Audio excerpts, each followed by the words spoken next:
My son was sitting on a park bench with 2 garbage bags and his daughter asleep across his lap.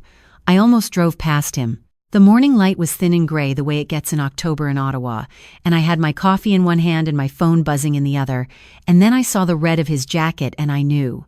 I pulled over so fast the car behind me honked. I didn't say anything when I got out.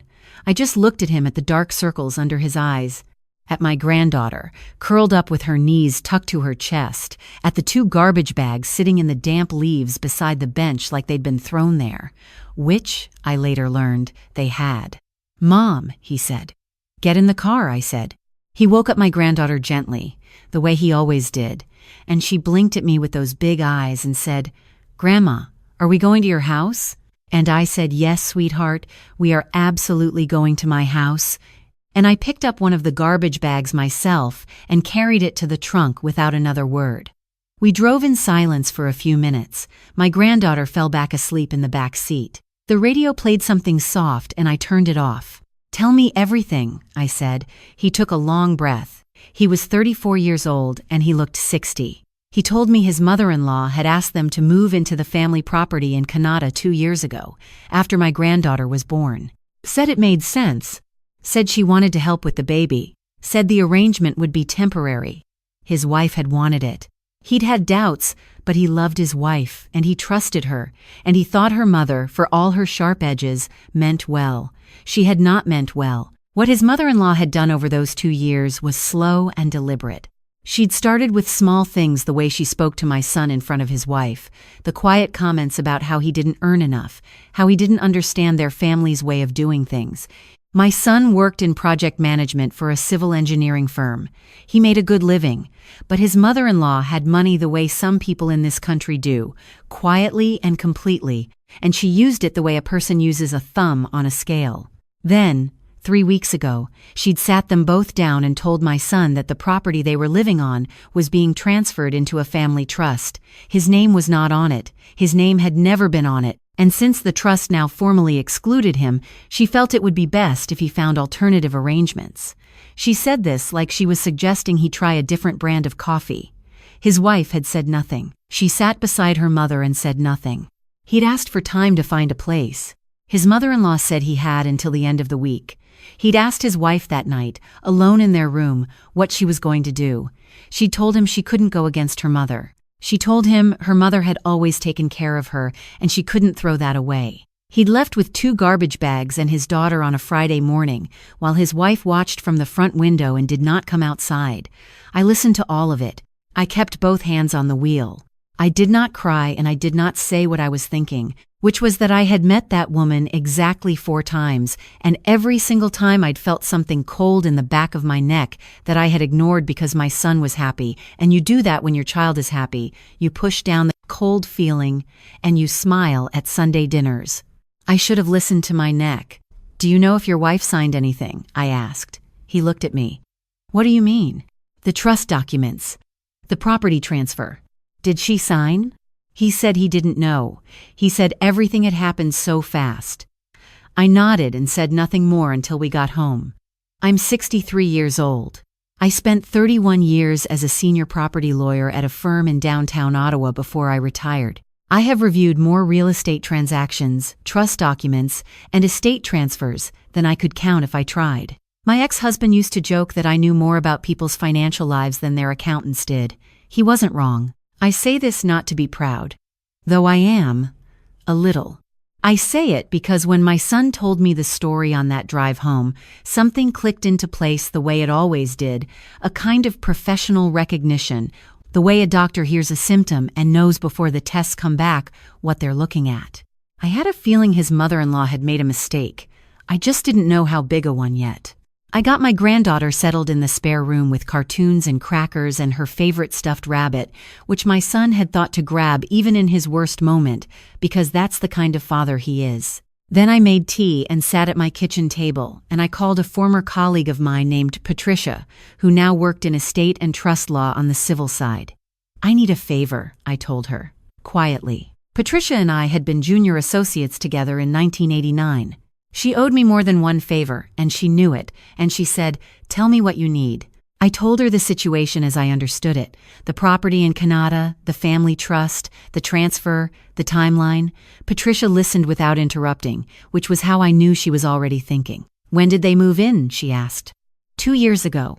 "And was there any written agreement? Lease? Cohabitation agreement? Anything?" My son says no. There was a pause.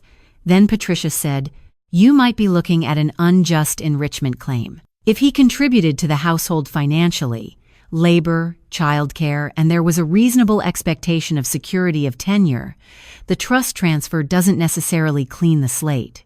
I said I thought the same thing. And depending on how the trust was structured, she added, if the transfer was done to defeat a creditor or a dependent's claim, even a potential one, there are provisions under the Fraudulent Conveyances Act that could apply. I said I thought the same thing about that too. "You've already figured this out," Patricia said. "Why are you calling me?" "Because I need someone who isn't personally involved to pull the title history on the property and the trust registration," I said. "And because if this goes anywhere, I'll need someone the other side doesn't know is connected to me." Patricia was quiet for a moment. Then she said, "Send me the address." Over the next 10 days, I did 3 things. I made sure my son and granddaughter were comfortable. I kept my mouth shut, and I read. Patricia sent me the title history.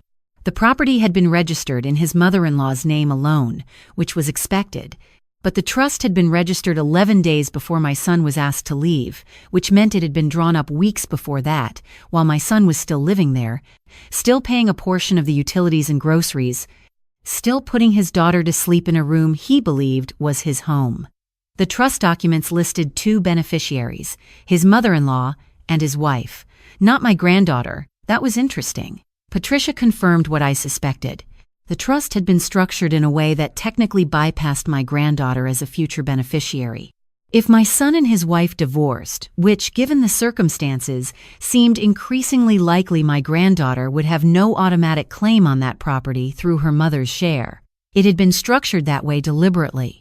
A good estate lawyer would have known exactly what they were doing. I spent an evening with that information and felt something I can only describe as a cold, clear anger. Not hot, not shaking. Cold the way January air is cold in the valley, still and sharp and honest. She hadn't just pushed my son out, she'd tried to cut off my granddaughter too. The second thing I found was less legal and more personal.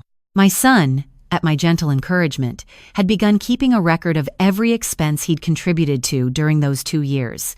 Utilities, groceries, home maintenance, the fence repair they'd done in the spring, the water heater he'd paid to replace when it failed the previous February. He'd kept receipts, as it turned out, because that's the kind of careful, methodical person he is. His mother-in-law had counted on him being easy to dismiss. She had not counted on him being organized.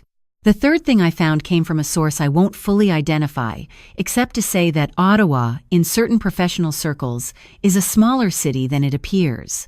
His mother-in-law ran a property management company, small, maybe 40 residential units, mostly in Nepean. One of her former property managers had left under difficult circumstances the previous year and had filed a complaint with the Landlord and Tenant Board over a dispute about maintenance records and security deposit handling.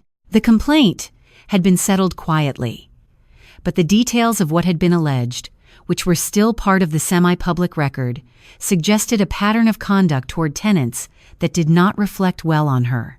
I filed this away.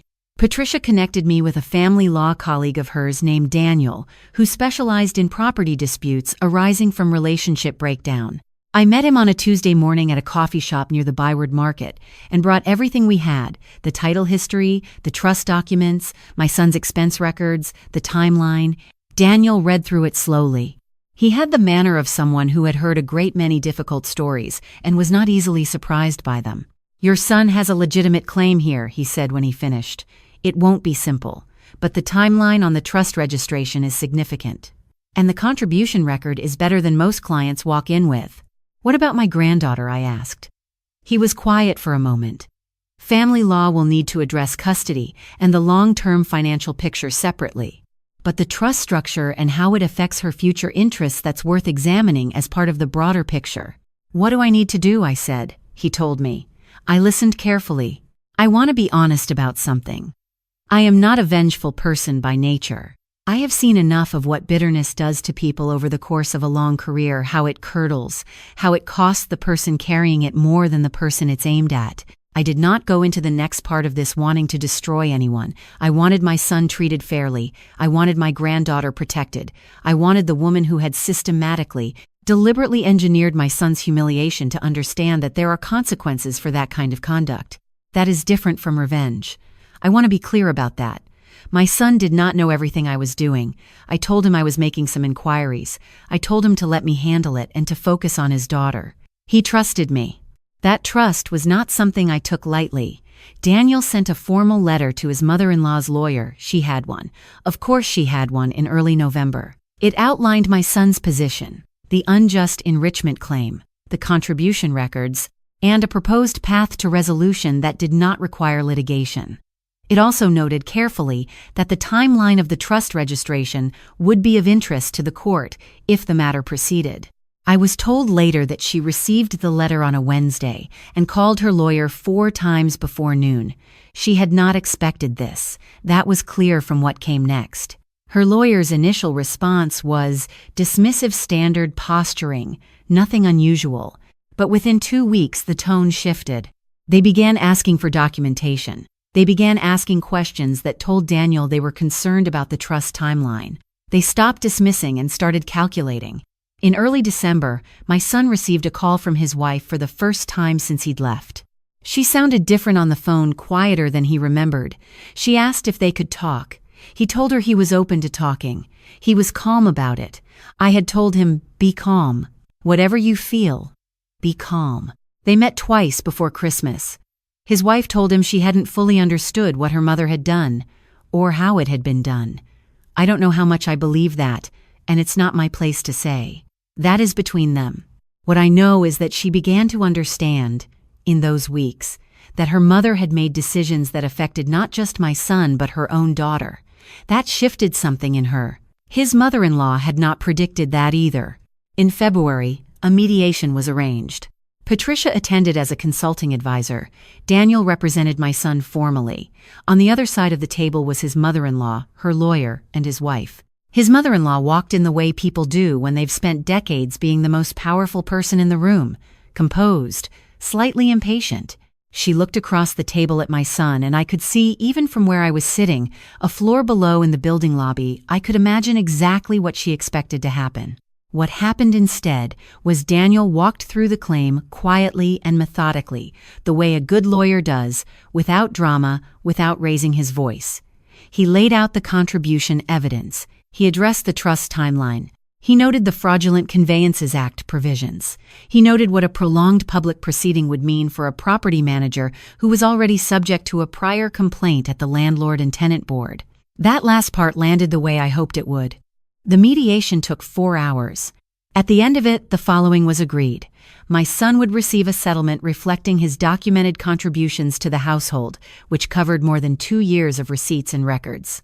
A formal cohabitation and financial agreement was drafted for him and his wife to consider, should they choose to reconcile, that would protect both of their interests going forward. And a separate provision was made, at my son's insistence and with his wife's agreement, that established a registered education savings account in my granddaughter's name, funded by an initial contribution from her grandmother's estate, irrevocable and protected. His mother-in-law signed everything with the expression of someone who has bitten into something she did not expect. She and I did not speak directly through any of this. I want to be clear that we did not need to. My son and his wife are working on things slowly. I do not know how it will end. That is their life, not mine. What I know is that my granddaughter has her resp, and she has her father, and she has her room at my house where she is always welcome. That is enough for now. What I want to say to anyone watching this, and I say it as a woman who has spent a career watching what people do with power and with family and with money, is that the most dangerous assumption a person can make is that someone has no recourse. People who operate the way my son's mother-in-law operated tend to count on their targets being too tired, too ashamed, or too alone to push back. They count on silence. My son called me from a park bench on a cold October morning. He had 2 garbage bags and his sleeping daughter and no plan. I had a plan. He just didn't know it yet. If you are sitting somewhere right now feeling like the situation is fixed, like the paperwork is signed and the door is closed and there is nothing left to do, I want you to know that documents can be examined, timelines can be questioned, and quiet does not mean powerless. Sometimes the most powerful thing a person can do is make a phone call to someone who knows exactly what questions to ask. My son is okay, my granddaughter is okay, and October in Ottawa is a long way from February. If you've ever had to pick someone you love up off a bench, you know what I mean.